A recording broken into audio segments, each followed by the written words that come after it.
But the next panel is getting the data right to do more with less, right? Getting data right is so very important. So with that, I am going to introduce our moderator, Mina, if you want to make your way up here, along with the panel. Mina is an entrepreneur striving to create change in the world through power of innovation and people. She has successfully led, with her unique blend of business and technical acumen, a variety of roles spanning over 23 years of her career. On a global footing ranging from a startup to a Fortune 100 company. Currently, she is the founder and CEO of Ketos. She is... If you happen to have an open seat next to you, we have some folks that are SRO in the back. Would you raise your hand and make them come sit in the front row? Thank you, Jean. She is also an independent board director of Hi-Fi Engineering, which provides customers with the next generation of fiber optic sensing platform to operate the safest and smartest pipeline infrastructure in the world. This panel includes Mia Fosline, management analyst at Santa Margarita Water District, Miller Truby, customer service manager at Turing, and Michael Rotuno, vice president at Arcadis. Now I will turn the time over to Mina. Thank you so much. Well, first off, thank you very much for the opportunity and the privilege to be here. And that was a very, very inspiring moment to have Juliana speak and sort of share her land acknowledgement. I think it's the first I've seen in a SWAN conference ever, so it's absolutely beautiful, and I wish that it happens across all the cities. It would be fantastic to see that. So welcome, everybody. So it's the first panel of today's SWAN workshop day, and so no pressure, speakers.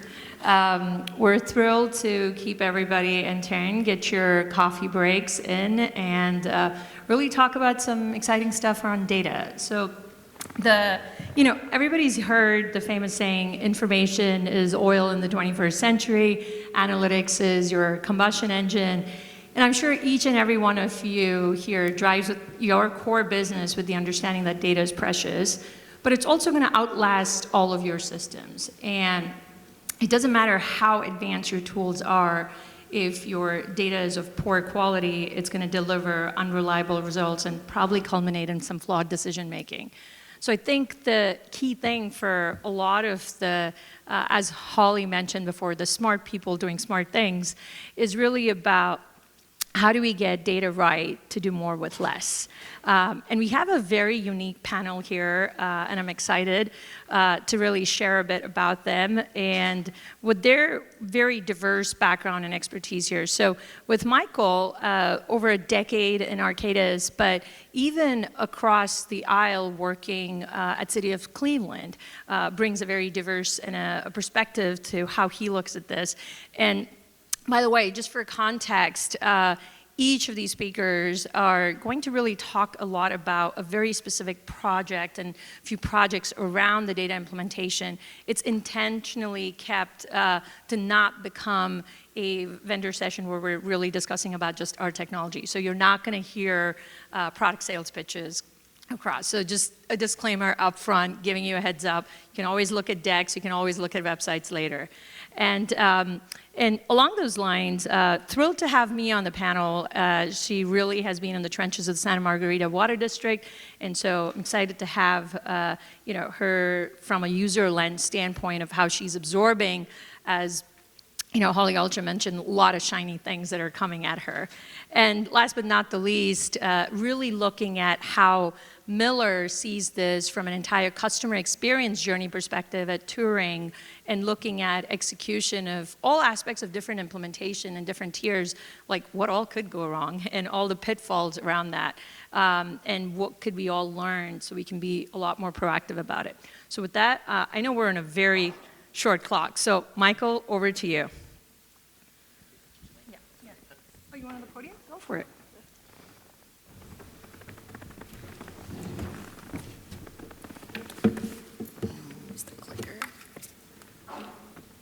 Okay, excellent. Everyone can hear me. Good morning, Michael Rotuno. Thanks for the great introduction. I'm here to talk about a quick overview of a project that I was privileged to be the principal investigator of for the Water Research Foundation, project titled Advanced Metering Infrastructure, Better Uses of System and Data. So, a little bit about the project. The background for this is the idea that AMI systems are, the best available technology right now for meter reading. They're not 100% adopted, though, in the industry, although they're gaining ground, every single day, widely adopted. But as utilities embrace this technology, the question is, how do we really use it? How do we make it more than just a fancy, meter to bill type system? What do we do with all this information? Along those lines, the project had a few specific objectives. The first being to create a forum for a broad group of utilities to share their experiences, opportunities, and challenges with utilizing AMI, to learn from those experiences, and then for the group to explore and understand what is the evolving art of the possible for uses of the AMI systems and data, and then ultimately to identify areas for future research and innovation.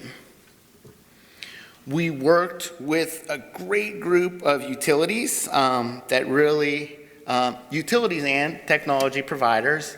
The utilities kind of span the spectrum of, where people are with their AMI system. So this was a great group to work with. I don't think there's anyone here at the conference representing one of these utilities, if I'm wrong.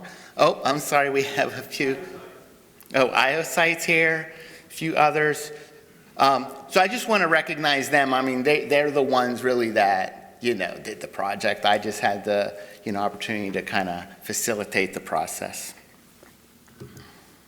So we broke the project down into this approach, but a few key things was first, we did do a survey, and we ended up with over 20 respondents to that survey, and we asked a broad set of questions about, where they were with their AMI journey, how they use it, what they want to do, things like that. Then the real focus, though, of the effort was to lead a series of workshops, and we broke the workshops down into, broadly these three topical areas. So the first topical area was around customer programs and water conservation, how to use AMI to support those types of programs. The second, we explored AMI use cases from other industries. So these other industries primarily was the electric industry. So the electric industry, I would say, is farther along in their AMI journey than the water industry. So we wanted to explore, are there things we could learn, from their experience, given that they're a little bit ahead, as an industry. And then lastly, we explored broadly water optimization and smart water networks and the application of AMI systems in that area. So through that work, we identified basically a baker's dozen or 13 areas for future advancement. So in the customer programs area, 4 things. Firstly was improved customer portal adoption. So certainly customer-facing portals are very common to implement along with an AMI system, but generally speaking, adoption of those portals by the customers is fairly low. I mean, usually under 20%, obviously I'm generalizing, but point being, more work to do there to get the customers to utilize these portals to manage their water usage. Along those lines, we identified numerous opportunities to improve the functionality of the customer portal. So it's things like, more conservation type applications and things like that. We also explored the idea that there's opportunities for higher resolution water use data.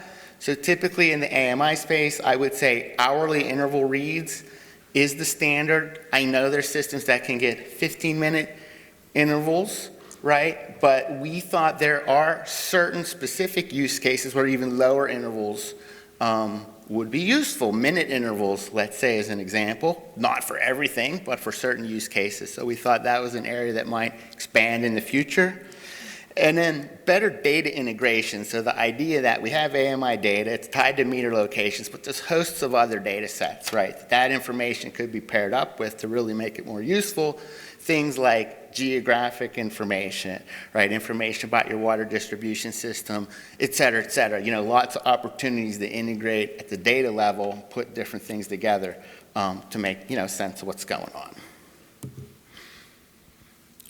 From the other industries, again, primarily electric, we identified a few opportunities. The first is outage management. So outage management is very common in the electric space, where they can actually detect, preempt, or sense where there's outages in their electric distribution system, and provide that information both to the customers as well as the internal staff to be able to respond.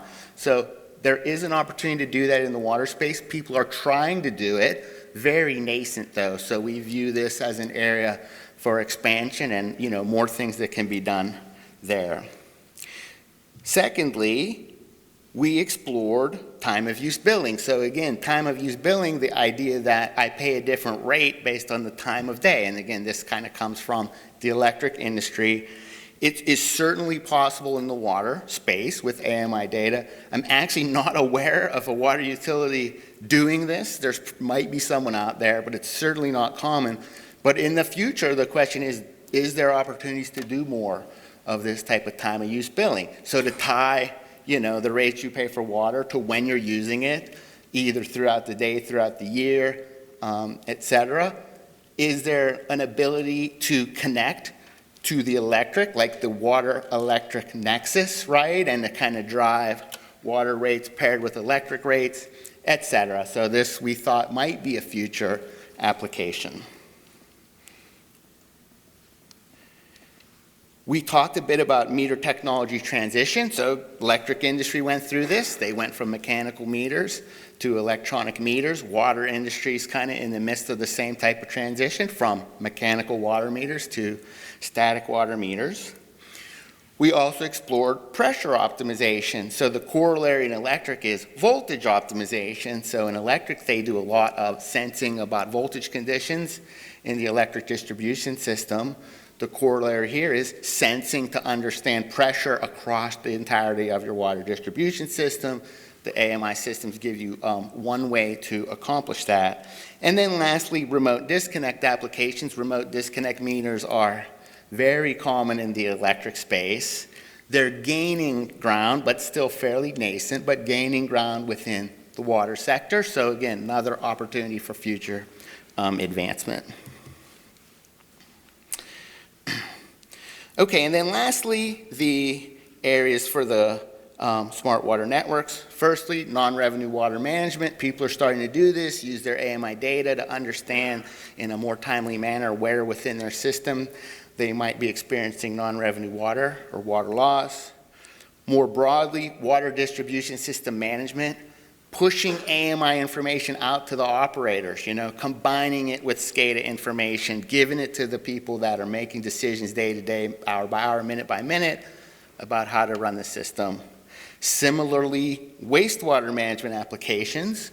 There are starting to become available sensors for wastewater type applications that can run on AMI networks, level sensors, overflow sensors, things like that. Water usage information can be useful for the wastewater side too, to do things like I&I analysis and management. But again, kind of like just scratching the surface on some of these applications. So we thought there was more opportunity there. And then finally, just machine learning applications broadly. Lots of good AMI data can support, machine learning models. Again, just starting to happen though. So we took these 13 ideas and we put them into what we call here this horizon map. And in the map, in this view, we broke it down in a kind of different time periods. Now, now to 5 years, let's say, near term, 5 to 10 years. Long term should be 10 plus years. And kind of mapped out what we thought these various applications might fall in the horizon map. I just want to stress though, this view is around adoption of the technology. So if you look at it and go, well, remote disconnect meters already exist. Why do you have it out into the future? It's a view of when they're going to be broadly adopted and more of the standard within the industry. So finally, we just took a look at what the different roles, the market participants, what can different water industry participants do to advance the adoption of these different technologies. And this could apply really for any new technology within the space. And so in our report, we do explore each participant, but broadly, I would just end by saying that all the water industry market participants have a role to play in advancing the use of AMI systems and data, or more broadly, new technologies. And I'll just end by saying that we are just this month completing the report. Our final report will be submitted to the Water Research Foundation end of this month, so publication will be happening shortly thereafter, and I hope that you all grab that report and give it a read, and thanks for your time. Thank you, Michael. We'll be doing the combined Q&A sort of like after all the three speakers, so just sort of save your questions. You were right on time. Go ahead, Mia. Should I also go to Yeah, to the your call. You can. Okay. Is the clicker up there? Yeah. Okay. I might as well do that. Thank you, hold this, please. Thank you. Okay. Oh, perfect. Okay, great. Well, that was, yes, so we just heard, right, about a kind of handful, a collection of water utilities. So now I'm going to drill down specifically into Santa Margarita Water District in Southern California. That's where I'm from. My name's Mia Forsline, and I am a management analyst there. A little bit about SMWD. We serve a little over 200,000 residents in Southern Orange County, California. You can see on the map on your right that we are a little bit south of Los Angeles. The blue outline is our service area.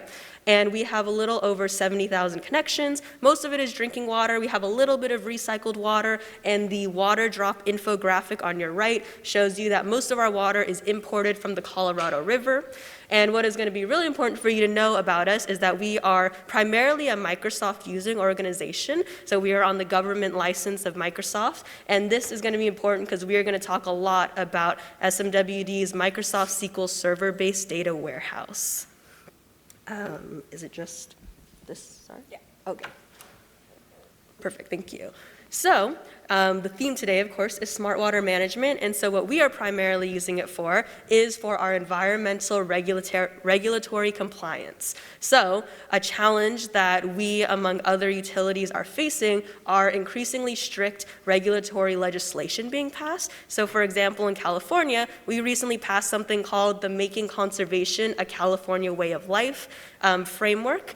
And on the infographic on the right, we'll show you a little bit about what this framework is doing. It's basically binning or grouping all of our water use into things like indoor water use, residential water use, outdoor residential water use, etc. All of those bins come together, and each utility gets a unique water objective or water budget. So the amount of water we use every year cannot exceed that total budget.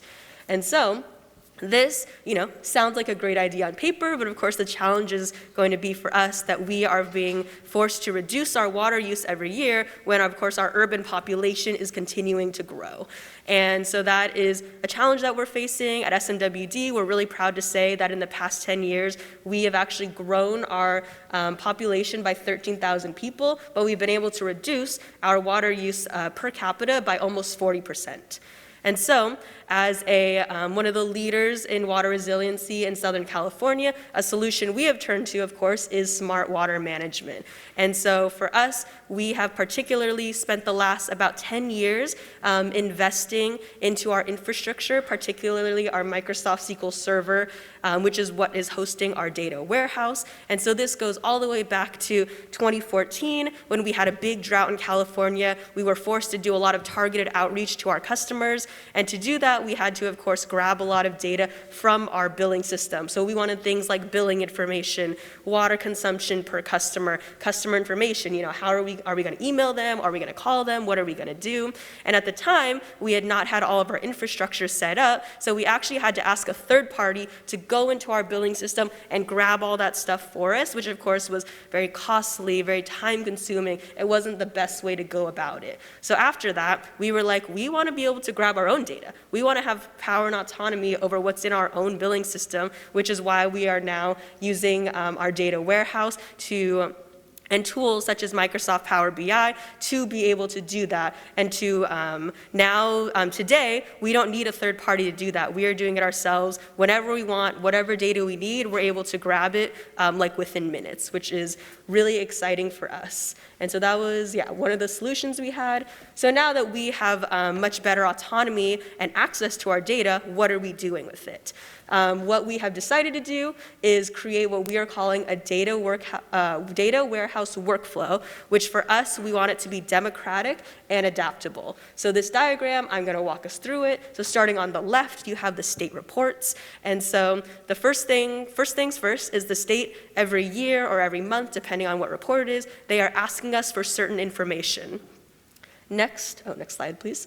So now that we have the request from the state, it is caused, right, maybe it's multiple departments. Maybe we need financial data and operations data and water use efficiency data. So now all of those internal departments are talking to each other, saying, you know, what is the state asking for? Maybe someone is taking a leadership role and delegating tasks. So basically, we just all have to get on the same page about what do we even need? What data is even necessary?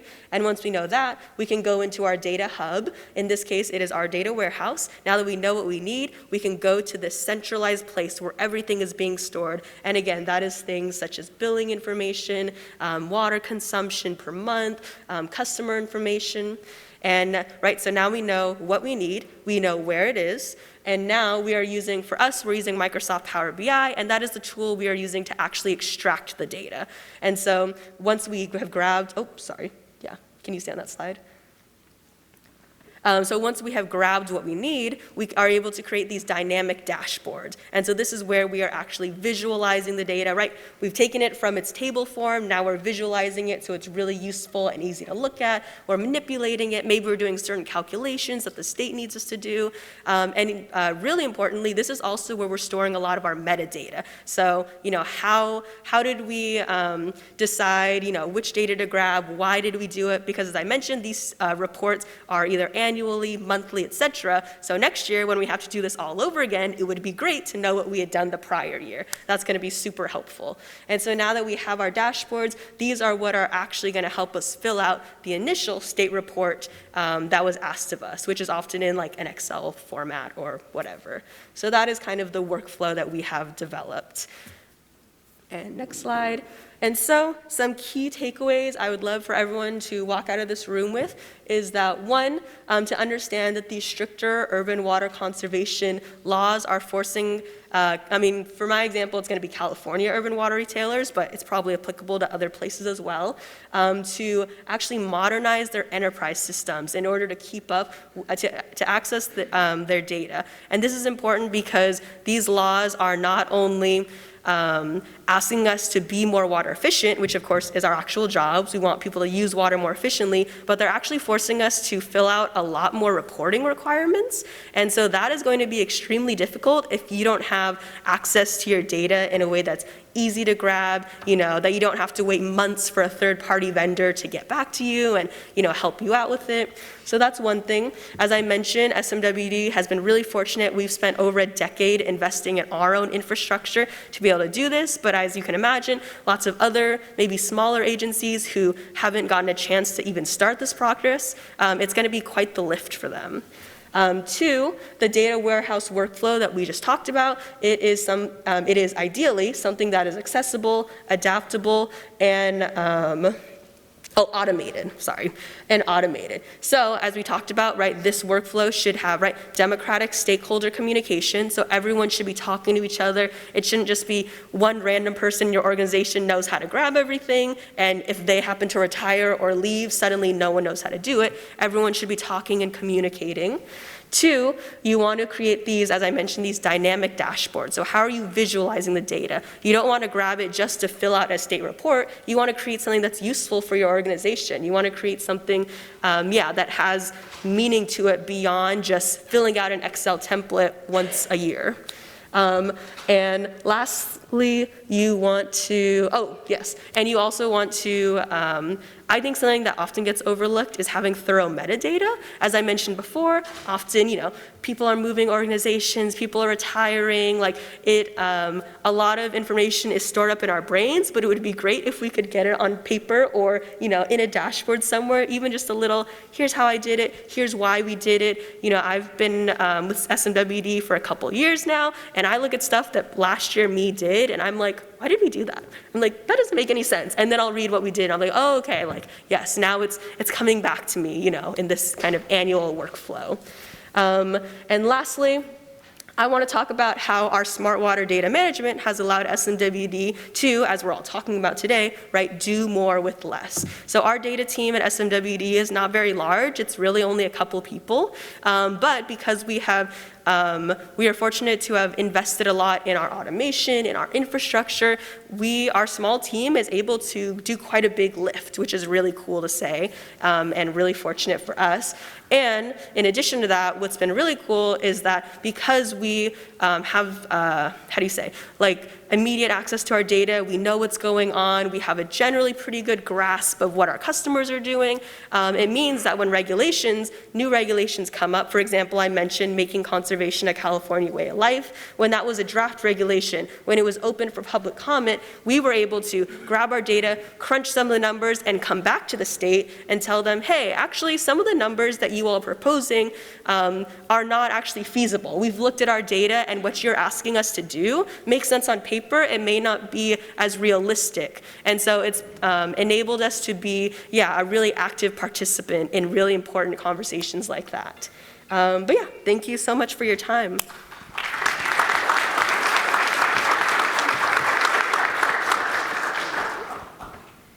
That was great, Mia. Thank you. Miller, you want to? Yeah, go for it. Steal the remote, please. Thank you.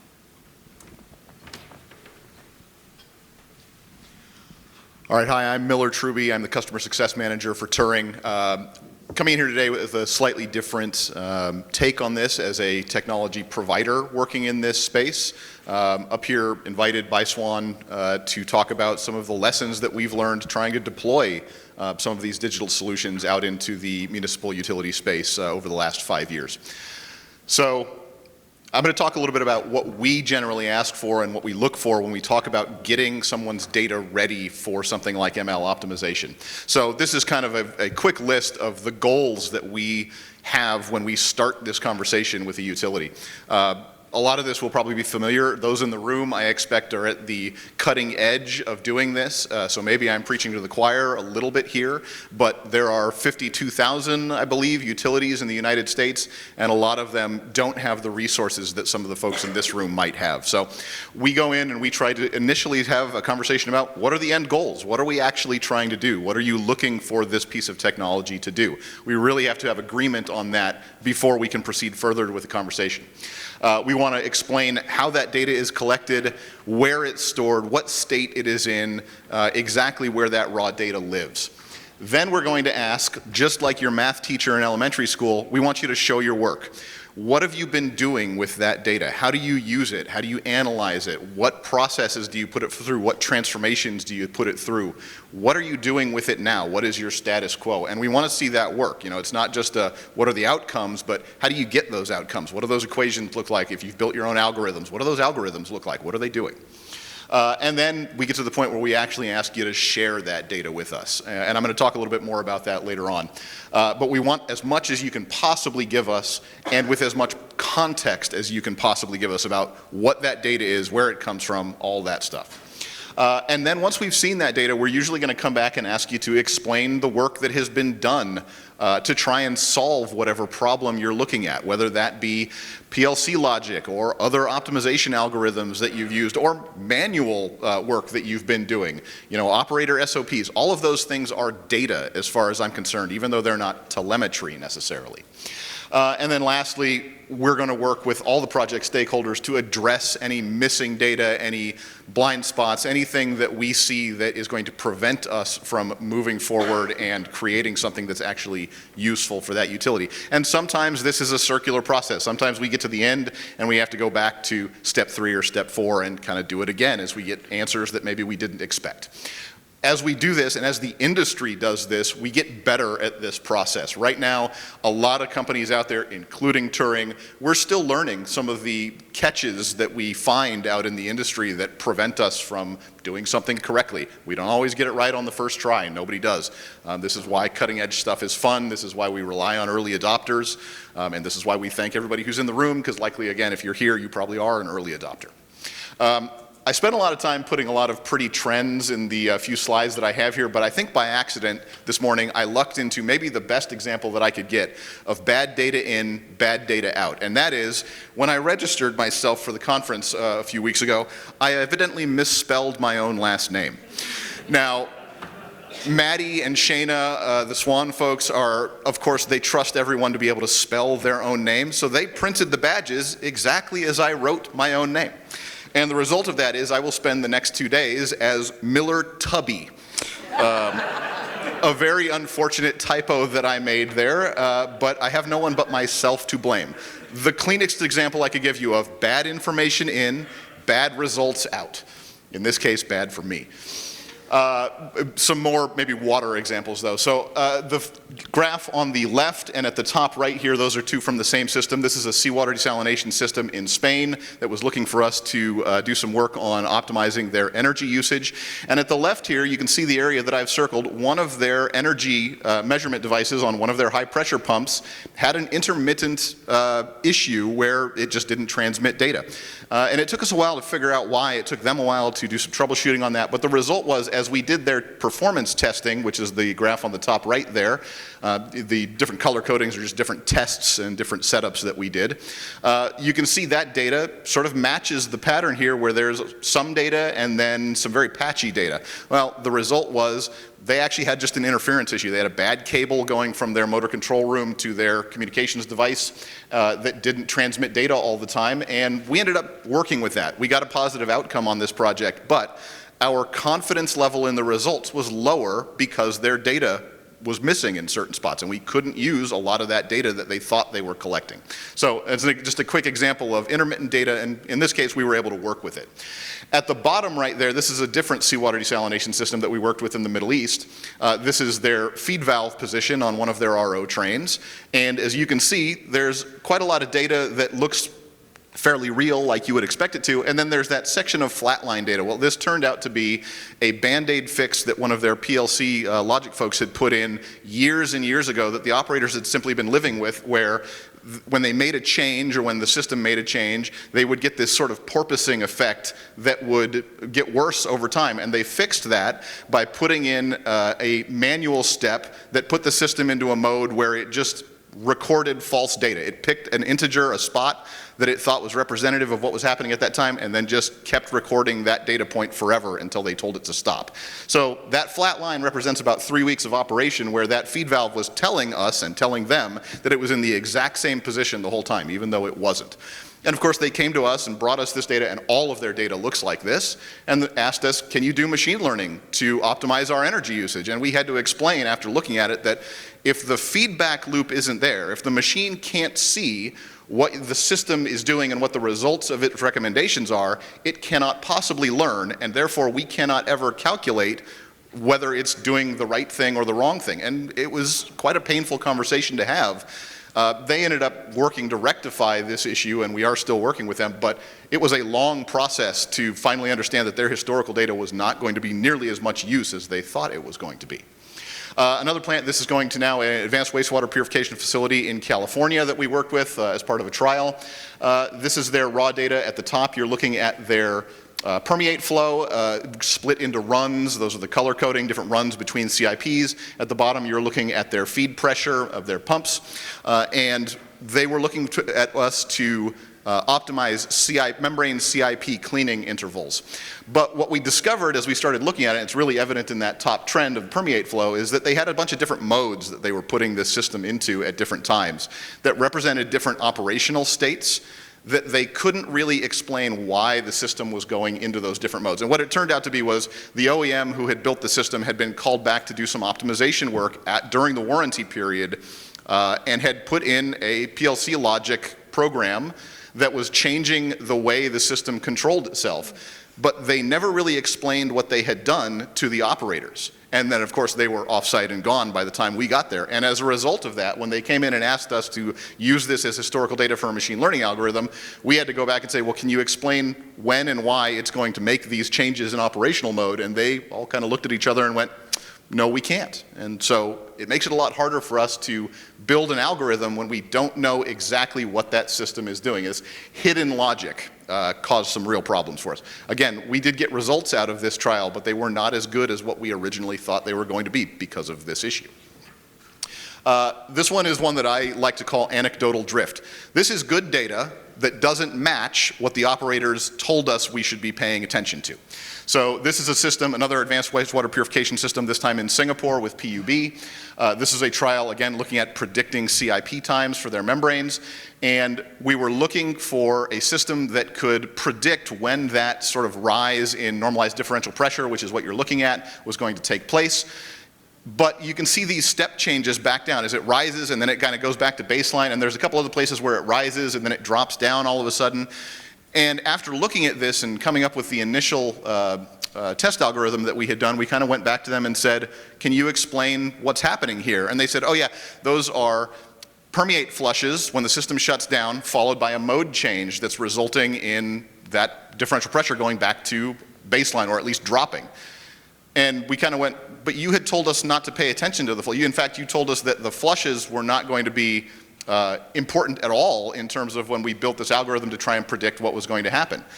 Their anecdote about what was important on this system did not match what the data eventually said, which slowed down the progress of this trial. Again, we got good results out of this eventually, but it was a process to try and understand what was actually happening on the system versus what the operators had told us was going to be important to look at. Last one here, this is a sewer level monitoring solution that we've put in fairly recently. On the left and on the right, those are actually the same trends. The right one is just zoomed in a little bit more on that last section. On the left, though, you can see there's all these spikes. We put this level monitoring device in a place where they didn't have any telemetry previously. And you don't know what you don't know. We put it in. They were looking at discharges into this line to try to understand what was happening in this line and when they were getting these big spikes. They were expecting to see spikes. So we put this in and we see all these big spikes. And sure enough, they think, hey, this is great data. You're showing us things that we couldn't previously see. This is clearly illuminating a problem that we have. And then as we started looking at it, boy, that's a lot of spikes. Boy, they're big, like really big spikes. In fact, they're all the way up to the maximum read level on the device. And also there's negative spikes there. Are we sure this is real data? And they worked with us, they were great about it. But it took a lot of conversation there to understand that what we were actually seeing was a device that is a radar device that just wasn't aimed very well, that was a little bit loose on its mount, and that was feeding a lot of bad data. Sure enough, a little bit of data filtering and some tightening of some bolts later, and you get the chart on the right, which is much more realistic and a much better representation of real data. But it sent us down a rabbit hole of looking at, boy, is there foam coming down the line? Is there some other interference? Are you really getting these giant spikes every 3 hours from your tied-in consumer? And of course not. So a few things, some recommendations to end off on, some things that we've learned, both for the vendors in the room who are building these sorts of solutions and for the utilities who are going to be using them. If you're a digital solutions vendor, I think we have to do a better job as an industry as a whole of talking about what these sorts of algorithms cannot do. We do a great job, all of us, with our marketing, with our information out there, with showing what we can do and trying to chase people's hard-earned money, but the reality is we need to be careful about not falling into the hype cycle that we see around AI and ML. We need to talk more about what these things don't do well. They don't guess very well. If you give them bad data, they will not make good educated guesses. Humans are going to be better at educated guesses than machine learning algorithms algorithms ever will be. We also have to be perpetual customer success machines. And I say that as someone who has customer success in his title, so I'm a little bit biased. But realistically, if we want to treat this with the cutting edge technology, we really have to take that to heart, to be proactive with fixes, constant training, constant attention, faster response times when operators and utilities need things from us. Even if it's a on-premise deployment, we have to be better about that. We can't just deploy these things and walk away from them. And lastly, we need to be better about getting the focus on the whole industry getting up to speed. Like I said, there's people in this room who represent the cutting edge of what utilities are doing. They likely have their own data scientists, potentially even programmers, but there's tens of thousands of other utilities out there just in the United States alone who don't have that and aren't lucky enough to have that, and we can't leave those people behind. From a utility standpoint, I would like to see a little bit more commitment to the work required to embrace digitization. It's easy to talk about, but it is very easy to sort of yada yada the work that has to be done to really get this right, as I think I've shown. I think ops and maintenance and support personnel at these utilities should have their voices heard when they're concerned about the change that's coming with digital transformation, but that doesn't necessarily mean that that technology is going to stop. I want to hear the objections to this. I want to hear what scares you. I want to hear what the problems are with deploying these things, but the world is going to keep moving forward, and these solutions are going to be the reality. Let's work around those problems rather than letting them be a stopping point. I think utilities, especially for the IT and administration around cybersecurity and concerns around those sorts of things, I think there's a decision that has to be made between data security at its absolute utmost. You can build everything like Fort Knox and never allow anybody in, but that does also mean that you're going to be limited when you need help if you want to share that data out. I think an early decision needs to be made by utilities about how those priorities line up. Because if you do it halfway, if you try and only share a little bit of data or only share it in a very manual way, inevitably that's going to cause more problems than it fixes. It's one of the things that we run into all the time. And lastly, I'll leave you with the bit of wisdom that I always hear a lot. Don't let perfect stand in the way of better. These things take time. It's impossible to roll out something that is perfect from day one. I promise, I've tried, it doesn't work. But we can continue to be better with this stuff as vendors and as utilities over time. Don't let trying to do something perfectly on the first try stand in the way of making a decision that will be better by little steps. Thank you.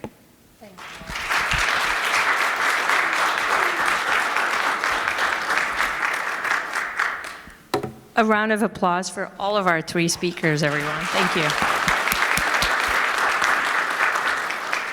We do have a few minutes for Q&A. So maybe I can start with Mia. So if you want to take the microphone.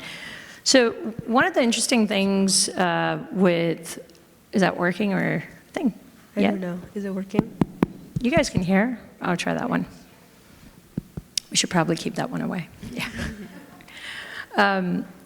So when you think about the Microsoft evolution, a lot of utilities go through their decision making. They go through pretty lengthy pilots and bake-offs, and sometimes they get just in the loop of trying to make a decision.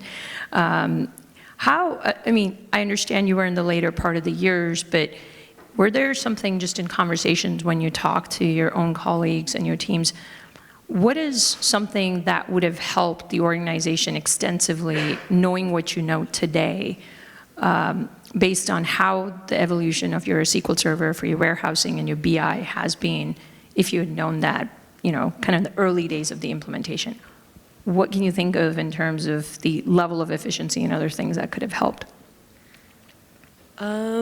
I think that things that I often tell folks who are trying to do something similar or, for their utility and maybe right there at the beginning stages of it, I often tell them that to try and get their IT manager or their IT team on board, that helps a lot in terms of, as you mentioned, right, it's a process, it's an evolution. It took us a long time to get here. And I feel like for us, it started with my boss, he's the director of water resiliency at SMWD, is getting the IT team on board because they are the ones who are going to be implementing it and be having to maintain it over time as you're developing it and as it's growing. So I think right, gathering a team and a support system who, right, when things go awry or when things don't go perfectly to plan, that you have that support to be like, okay, this thing broke, but that doesn't mean we're going to give up on it. It means we're going to try again and pivot, and you have, yeah, the support to kind of lead you through. So I feel like it starts with the people on your team. Awesome, thank you. And Michael, along those lines, when you think about the wide variety of use cases, I mean, you had a lot of different types of use cases between kind of the spectrum of participants. What use case do you think really sort of stood out in the data study process? Because I'm sure not all of them were quite equally received or implemented. What use case do you think really stood out, and was that Arcadis's expectation kind of going in?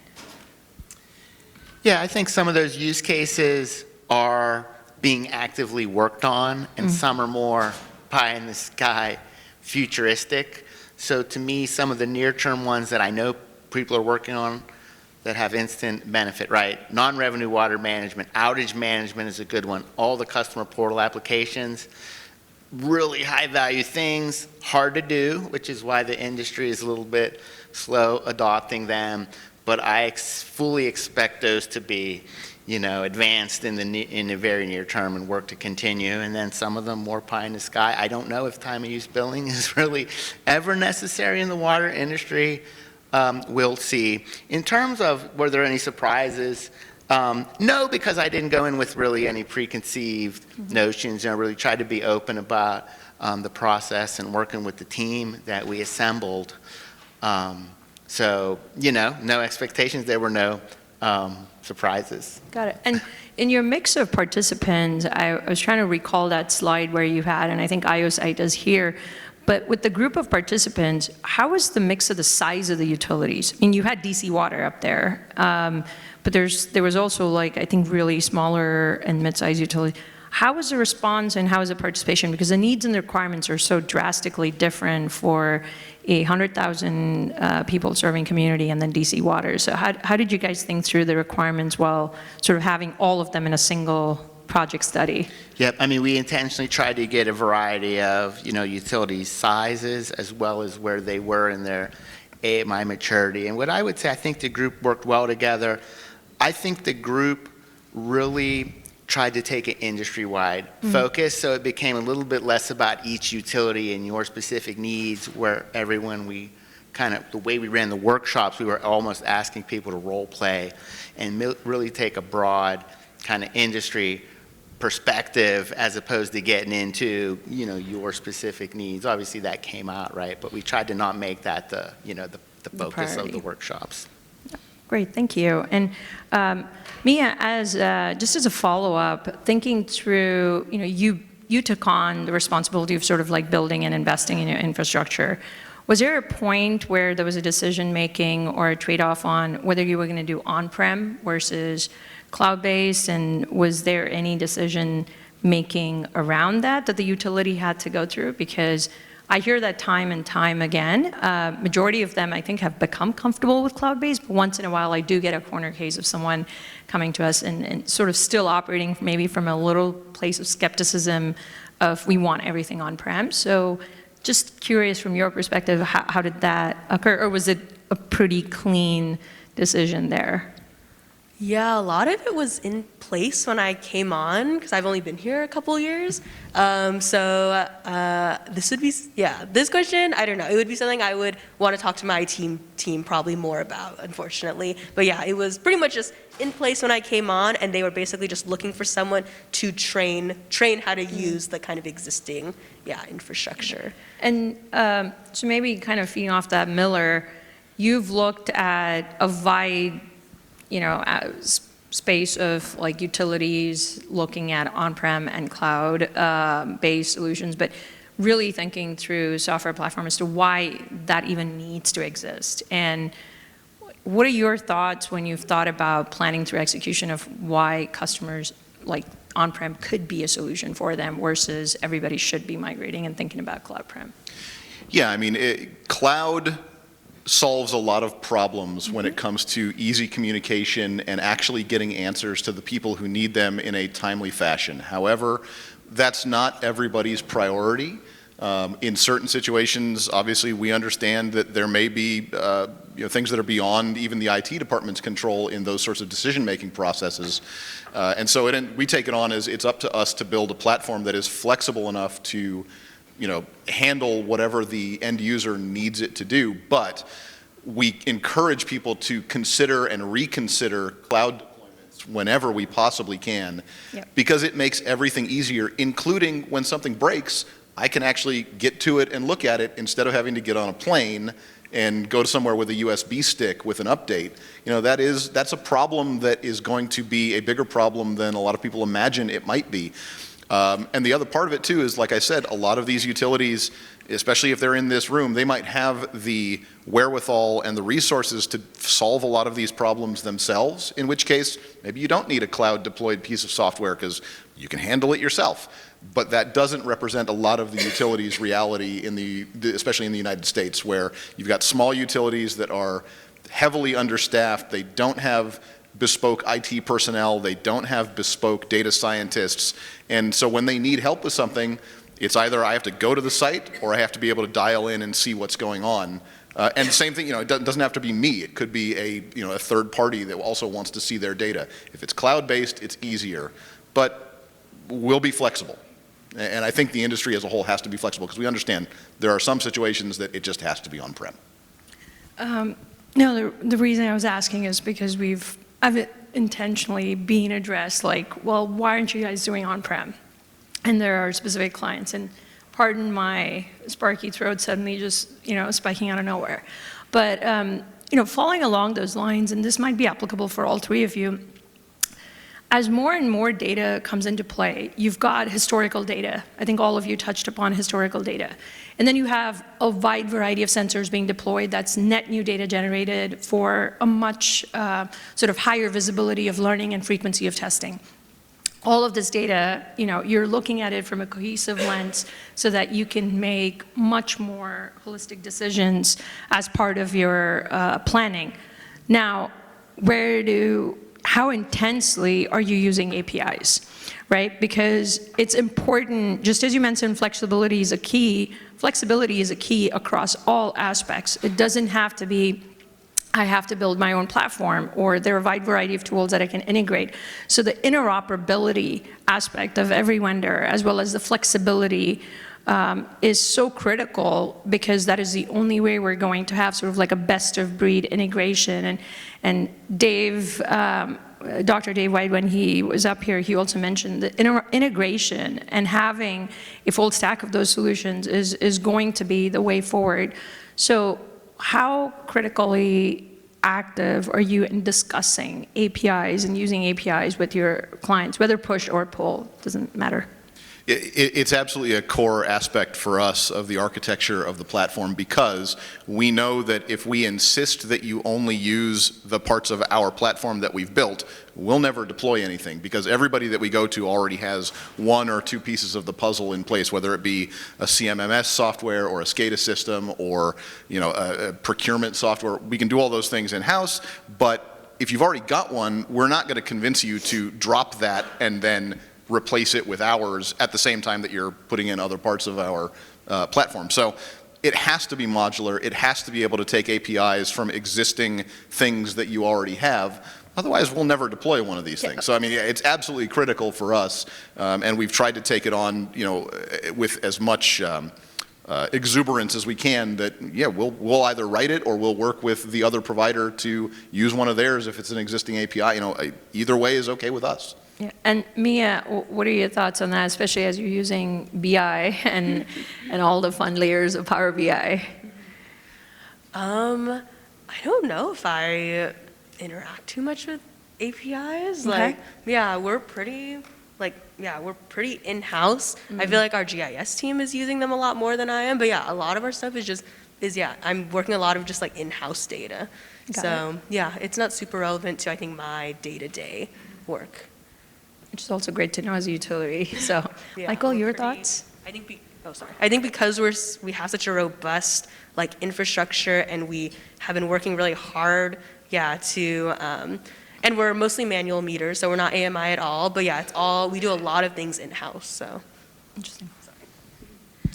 Yeah, I'll just say, come from the AMI view specifically. I mean, APIs make your life a lot easier. They're certainly pretty much the standard these days for integrations with AMI systems.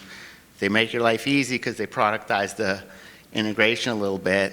At the same time, though, there's always a way. The stumbling blocks for integrating systems and data, usually not technical. They're usually people issues, communications between parties, availability of resources. So yeah, I mean, APIs are great. They kind of help with all that. But there's always a way, if it's important enough to get done. So. Miller, you already shared kind of your thoughts on vendors and utilities, so maybe I'll give this to Mia. Mia, as a utility, any we're coming up on time, so I want to be super mindful here. Any tips for the service providers here and the technology providers here coming from a utility? What could we do better as an industry? I mean, everybody has a wide variety of innovative solutions. We're always trying to do the best for our clients, but what is a piece of wisdom tip that you could give us? I think you can challenge us. Yeah, I think what we are anticipating because we're kind of a medium-sized utility, we're pretty well prepared on the data side compared to a lot of our peers. I feel like what we're anticipating is a lot of our smaller peers, reaching out to service providers and vendors, for things like an enterprise, upgrade. Or in terms of, I don't know what it's like in other states, but in California, because a lot of new legislation is coming on board, we're actually anticipating a lot of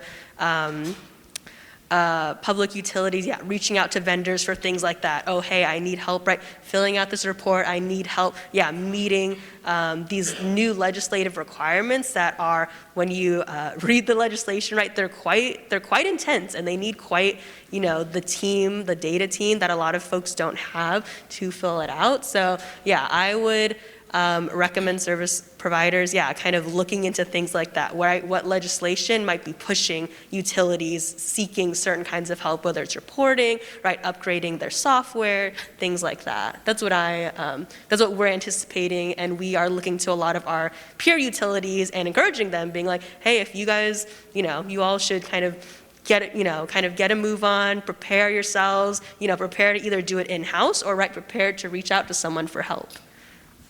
Michael, just flipping the coin there, what's your ask from the utilities in the room? As a lot of innovations that Arcadis is definitely not one that dies on the hill, but there are a lot of technologies in the water sector that don't make it. What would your request be for utilities? I certainly have a long list, but I'm a facilitator today, so I'm going to give that during the audience breaks, but please go ahead. My ask for utilities is just try to be innovative, try to do things, but you have to kind of run your business to position yourself to be able to do those things. So that gets down to sound management, sound financial management, making sure you have resources to adopt technologies. Utilities have, in my map of the players, the biggest role. Them and the technology providers have the biggest role. If the utilities don't have the resources, financial, human capital, attention, priority, if they don't have those characteristics for adopting technology, it doesn't really matter what the technology providers offer. So that would be my ask for the utilities, plan to be innovative, plan to adopt new technologies, and align your business so that you're positioned to do those things. Got it. So just really being open-minded. So, well, thank you very much, everyone, for patiently listening to us, your interest and time. I realize we are the M crew, as it's Miller, Michael, Mia, and Mina. So thank you for listening to our first panel here. We'll be here all day, so hopefully we have lots of exciting discussions. And again, Mina Sankaran, I'm CEO and founder of Ketos, and we're a robotics and AI company delivering 24/7 water insights, and we work with a lot of farms and cities and industries. So happy to be part of the panel, and thank you very much.